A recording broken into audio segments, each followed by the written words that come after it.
The Kansas City Chiefs have a lot of free agents that they need to discuss and figure out who they want back in 2026 today on Locked On Chiefs. From the land of the free and the home of the Chiefs, this is the Locked On Chiefs podcast. Welcome back to another episode of Locked On Chiefs, part of the Locked On Podcast Network, your team every single day. Thank you for making us your first listen today. We truly do appreciate that. Go check out another Locked On show, maybe Locked On NFL, maybe Locked On Patriots, or Locked On Seahawks, getting you ready for the Super Bowl. Lots of different things going on in the NFL these days, and there's going to be a lot to talk about in the coming weeks, preparing for the draft, preparing for free agency, and getting you ready for this Chiefs offseason and getting this team ready for the 2026 season. My name is Chris Clark. I'm from Chiefs Corner. You can go follow me over at Chiefs Corner. I will have a lot more information coming on the salary cap, doing some deals for some of the players that they have that are going to be available in free agency, who maybe Kansas City should be attempting to get in free agency, and looking at the draft as well. All of that will be over at Chiefs Corner. Today's episode is brought to you by FanDuel. It's the last call for football on FanDuel. If you're a new customer, just bet $5 and get $200 in bonus bets if you win. Go check out FanDuel. We really do truly appreciate them. And go check out our new Everydayer Club. You get access to ad-free audio, and you get access to our Everydayer Club Discord server where you can talk to Ryan and I. We really do appreciate all of our Everydayers. You make this happen for us. Lot to talk about when it comes to Kansas City, and we're going to start talking about what's ahead, what's coming up in the next couple of weeks, what do the Chiefs have to get done over the next couple of weeks. We're going to talk about that a little bit later. The Chiefs have hired a couple of quality control coaches and requested a old friend as a running back coach, possibly. We will talk about that in the next segment. We're going to talk about the Chiefs free agent values, some of these players, and what we think their value could be on the open market. And is it something that Kansas City would be interested in bringing them back? That's going to be where we're going to start today. So the biggest name on the list, and this is going to be more up to the player than it really is up to probably anybody else or probably the team. It's going to be Travis Kelce, 36 years old, going to be 37 next year. The question is he going to return? As of right now, I still think he comes back in 2026. So I do think he will be back. Right now, the market is saying that his value to the team would be about $11 million. I can't see Kansas City wanting to pay him that. I can't see them offering him that. He's not going to play anywhere else, which loses him a little bit of leverage if he does want to come back. I'm not saying they go cheap, but I think they get a deal done. I just don't know that it's going to be at $11 million considering their cap situation right now. And if he wants to come back, it's all about chasing a ring. It's not about him getting paid because he has money coming in from elsewhere. It's all about him chasing a ring, and the best way to do that is to sign a little bit of a more team-friendly deal. So I can't imagine he's going to have an $11 million deal. We'll see when that comes out. The next guy is going to be Bryan Cook, and this one's interesting. At 26 years old, I don't know that I expect that he's going to get a large contract, a very large contract for a safety, but I do think he's going to be upper tier. Whether or not that really comes to fruition or not, we will see. But the market thinks his deal is going to be around $14 million. I would not be paying $14 million a year for Bryan Cook as a safety. To me, that's a position that you probably need to consider drafting again in 2026. You are going to have an option of drafting a safety very high if Downs is still there. I'm not saying that they do that, but that is something that they could consider. So to me, I don't think that they pay Cook the $14 million that he is expected to get on the open market, and I do think somebody will pay him. It's just going to be interesting if it's going to be that much. Now, the other one that is going to be interesting, and this is one that I would really consider doing, especially considering the fact that you're looking at a scenario where more than likely this would be a move of you're going to sign him to a long-term deal. You're not going to sign the other, and that is going to be Jalen Watson. If his deal truly is around a market value of about $12.5 million, I think you run to his agent and you sign him to that deal. That is what it is expected to be right now. And to me, I think that makes a ton of sense. That kind of value for Jalen Watson, I think, makes a lot of sense for Kansas City. You're looking at paying Trent McDuffie a little bit more than that this season in 2026, but he is going to be commanding well over $20 million, I would imagine, as a free agent. And I don't think that you can't pay both of them. It's a question of, are you going to pay one or are you going to pay the other? That's going to be what the question is going to come down to. For me, I would pay Jalen Watson $12.5 million. That probably means Trent McDuffie is playing elsewhere in 2020, maybe 2026, but definitely in 2027. But that's kind of the way that I think that they need to build the roster is maybe look at signing Jalen Watson to an extension at 27 years old. The rest of these guys, for the most part, I wouldn't touch that I have market value on. Marquise Brown, Hollywood Brown, I would not re-sign. Isaiah Pacheco, I would not re-sign. Charles Minihue, I would not re-sign. He just didn't have the value. And to me, I don't think that you're going to be getting much more. You need to redo that defensive end position. We talked about that with Matt on Wednesday's show. The one there's two that I would consider. I would consider Kareem Hunt at 30 years old. And the fact that he played with Eric Bieniemy and the fact that Bieniemy wanted him in Chicago, to me sounds like I think that Kareem Hunt is probably going to be back in Kansas City, especially since it won't be something that's going to be that expensive. It was only $1.5 million last year. I think that that's reasonable for Kareem Hunt. So I do think that it's possible he is back in 2026, especially for that kind of money. The one on here that I would like to have back, and if it's at this value, I would sign him in a heartbeat, is Leo Chenal.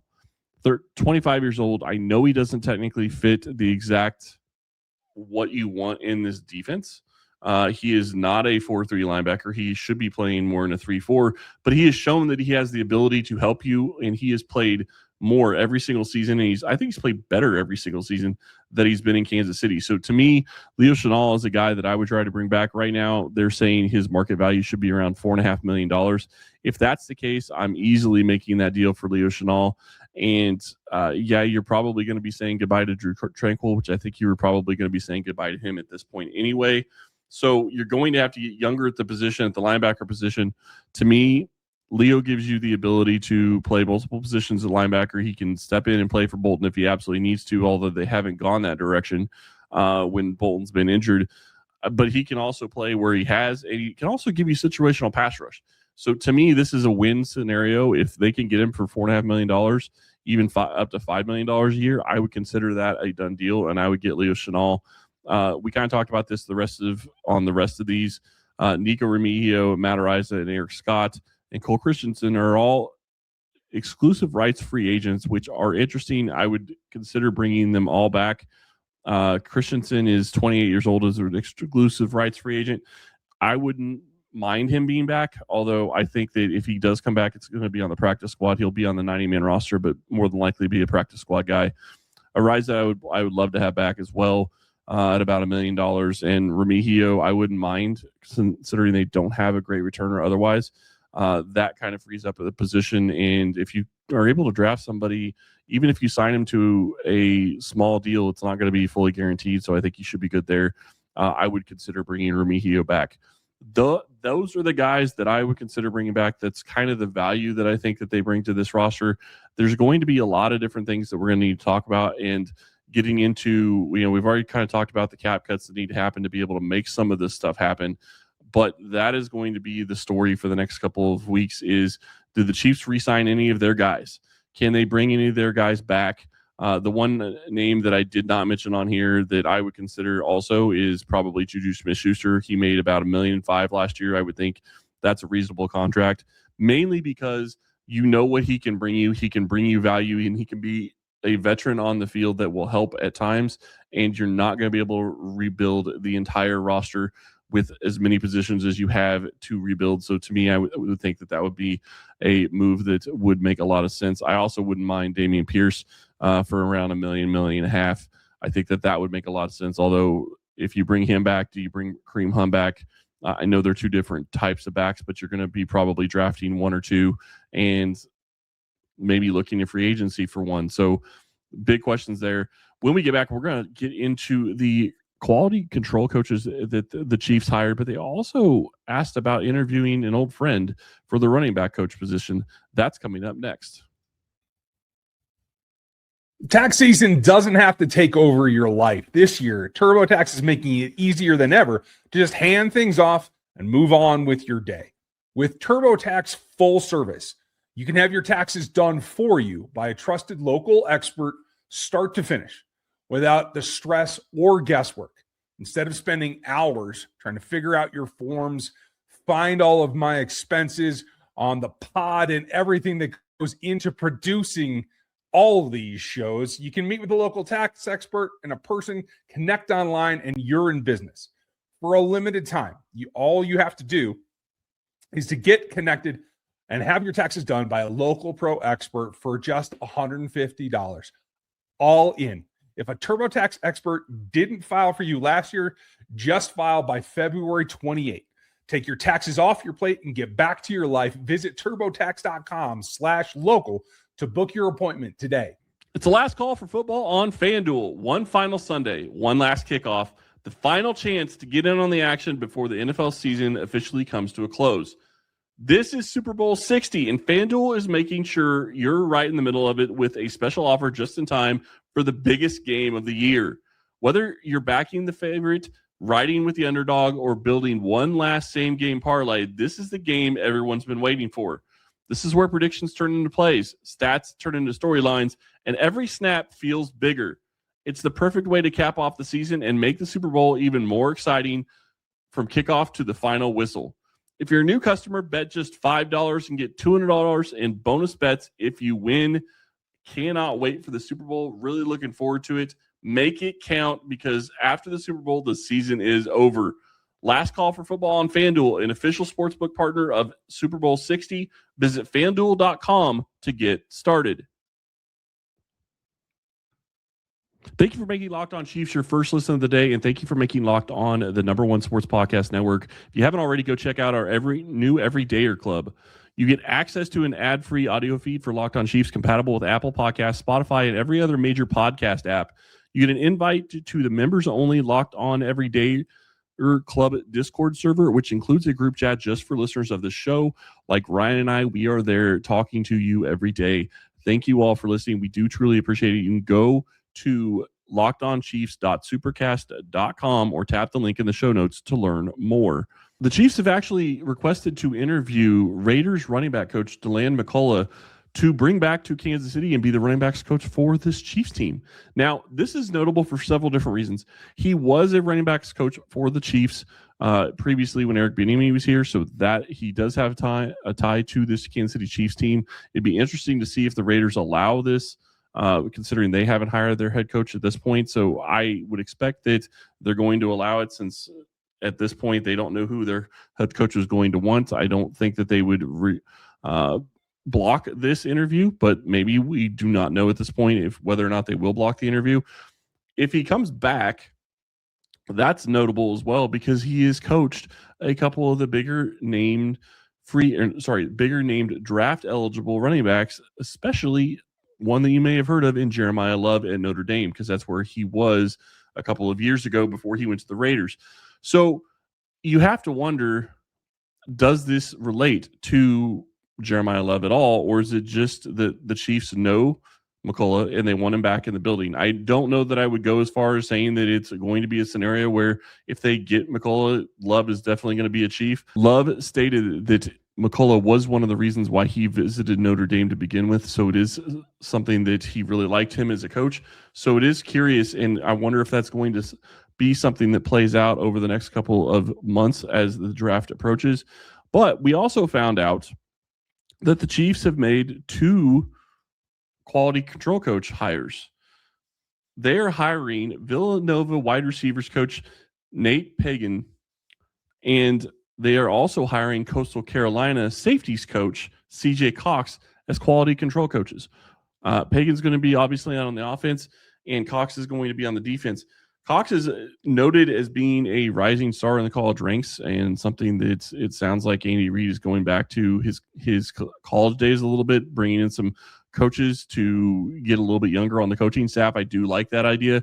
It's going to be interesting, and I think it's also interesting that they brought in another wide receiver coach to work with this Chiefs offense, and he's going to be a quality control coach. So he's going to be in a little bit of a different position than what he was in college, but he still has that familiarity with the position, and I do think that that's definitely something that is going to be needed in 2026 to get this offense going to where they want to go. So at this point, you have Kansas City hiring 2 younger coaches to bring in and add to their staff, rounding out this staff. under Andy Reid, under Eric Bieniemy, under Steve Spagnuolo. So I do think that this is kind of a situation where they are moving in the right direction. They're getting guys from their college ranks that they feel should be, NFL coaches in some way, shape, or form. And it gives them the ability to kind of help some of their positions of need a little bit more. Safety is a position that I think, while I think Bryan Cook played well last year, Shamari Connor definitely is somebody that I think that they need to have discussions about finding a replacement for, at least in the role that they were using him.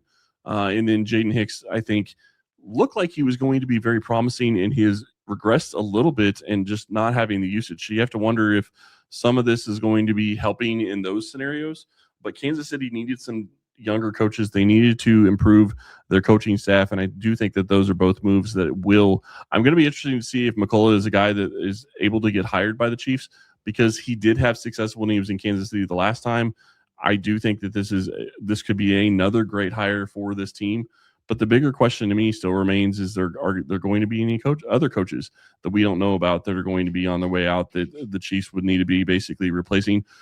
Or is this just kind of moving on with the guys that they're bringing back at this point, bringing back Eric Bieniemy, and kind of moving on with the guys that they already had on the rest of the staff? And if that's the case, I don't think this retooling, I guess maybe is a better word, for the coaching staff is going to be as thorough as it needs to be, which is going to make it a little bit less effective in my mind. But we will see if that ends up being the case for this Chiefs team.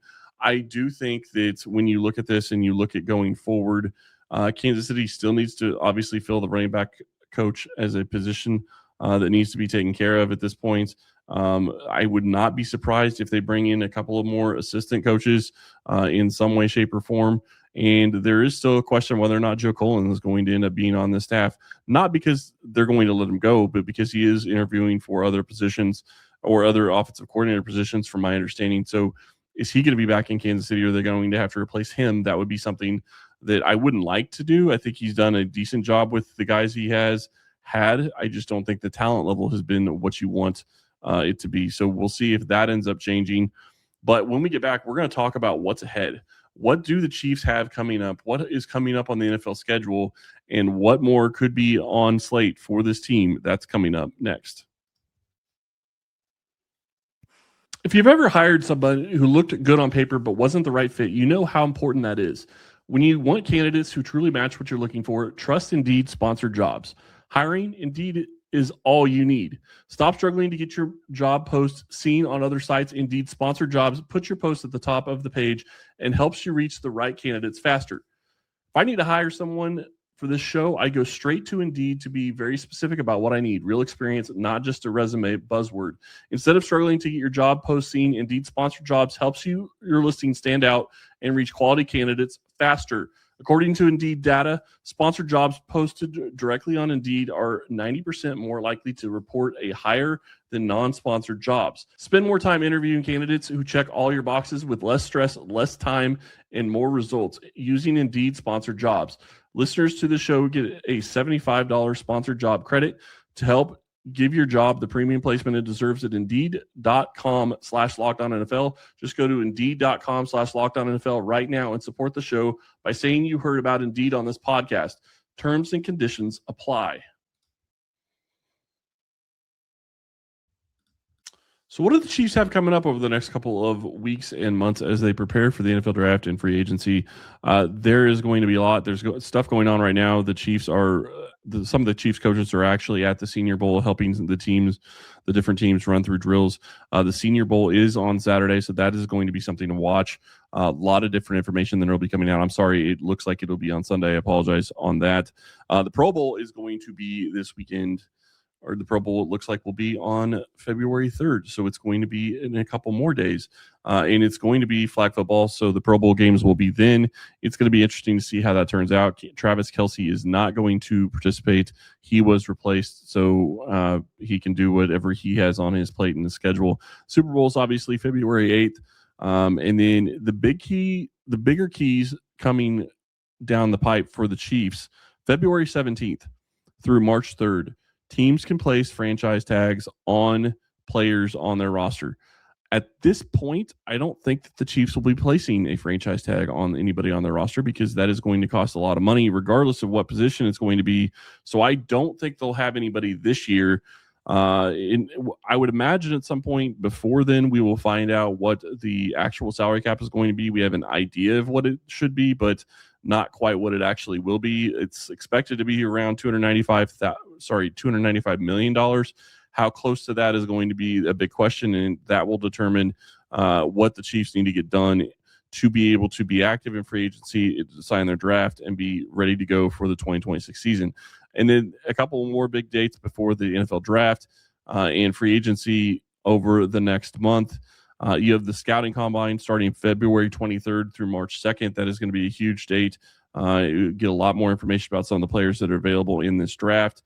And then at that point, starting on March 9th, this is when the really fun time starts over the next couple of months. March 9th is the date that you are allowed to start talking to players, agents. If a player doesn't have an agent, then you can start talking to the player on March 9th. This is something that is, the tampering period that's been new over the past couple of years for the NFL. We'll see if it continues to be something that is used. I would imagine we'll find out about a bunch of contracts, although they're not allowed to actually execute a contract until 4 Eastern on March 11th, which is the new league year. That is when all teams have to be cap compliant for the new league year. That is also when we're going to know for sure all the different moves that the Chiefs had to make for their salary cap. And then obviously you will start having more to come on the NFL draft, which is April 23rd through the 25th in Pennsylvania. That is going to be what the Chiefs have on their slate. At this point, they still have a couple of coaching positions that they need to fill. Will they have more? We don't know. We will find out over the next couple of weeks, but they're busy at the Senior Bowl currently right now, looking at some of the players that are out there and trying to see, is there a future Chief at the Senior? I would imagine there's at least one future Chief at the Senior Bowl, if not a couple, just because a lot of the coaches are going to be there. And generally speaking, the Chiefs usually draft at least one of the players that is at the Senior Bowl year after year. So I'd expect that tradition to continue over the next couple of weeks. I'm really excited to see what do they do, because I expect that they're going to start not necessarily cutting players right now, but at least starting to get their salary cap stuff in order. So I would imagine they've already been working on contract negotiations with Patrick Mahomes. Whether or not it's going to be an extension or just a restructure, they're already working on that, trying to figure that out. That is going to be the biggest thing that the Chiefs are going to do this offseason when it comes to money and freeing up some of that salary cap space to get him down from the $78 million that he is currently costing them. And that will save them a ton of money, and it will give them the ability to be a little bit more active when free agency starts again on March 11th. I'm going to be very curious to see what they're able to get done when it comes to that, who they're going to cut, because there are some definite people that I would expect that are going to be gone on the roster. I can't see a scenario where Juwan Taylor is back in 2026. $20 million savings if you cut him. So I would assume he's going to be gone. There's probably some other veterans that will be gone as well. Dana, Drew Tranquil, among others. So that is kind of just my guess right now. They're going to have to make some moves. Chris Jones is another guy I don't think that they'll cut because it doesn't really free up any salary cap space. Could they trade him? I would say it's possible. I wouldn't say it's probable. Or they are going to do some kind of restructure and spread his money out over the next couple of seasons, which adds more to the future, but gives them space this year. Wouldn't shock me if they go that route. I kind of hope they don't, just because that is not really solving the issue. Although if they really solve the issue with Mahomes' contract, I guess it would be okay if he takes a smaller chunk. If Mahomes takes a smaller chunk this year for a bigger one, or a bigger chunk this year versus a smaller one for next year, and then they kind of use some of that money on Chris Jones for next year to take care of the salary cap. A lot of different things when it comes to how this team is going to be structured, what they're going to do, how it's going to be ready for 2026, and really what are they going to do and how are they going to put this roster together. There's going to be a lot of free agent decisions that need to be made. They're going to have to make some cuts. They're going to have to make some additions. And how are they going to change what they do on offense and defense? How are they going to get better for 2026? What are they going to bring out that's going to be new? I understand that you're in a scenario where Eric Bieniemy just came in as your offensive coordinator, but they need to already be thinking about, okay, this is some of the things that we want to change in our offense that didn't work last year that is going to work this year. And one of the bigger things that they need to get figured out is how are you going to put an offensive line out there that's going to be successful against some of the NFL defenses, because this offensive line scheme has gone a little soft over the past several years. So something to look at there, and you have to wonder if they're going to make a move or if they're just going to make some changes.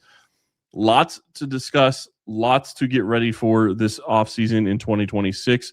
We will have you covered. When we get more information on any breaking news, we will have that for you. Thank you all for listening today, and we will be back with you next week. Thank you again, and you have a great weekend.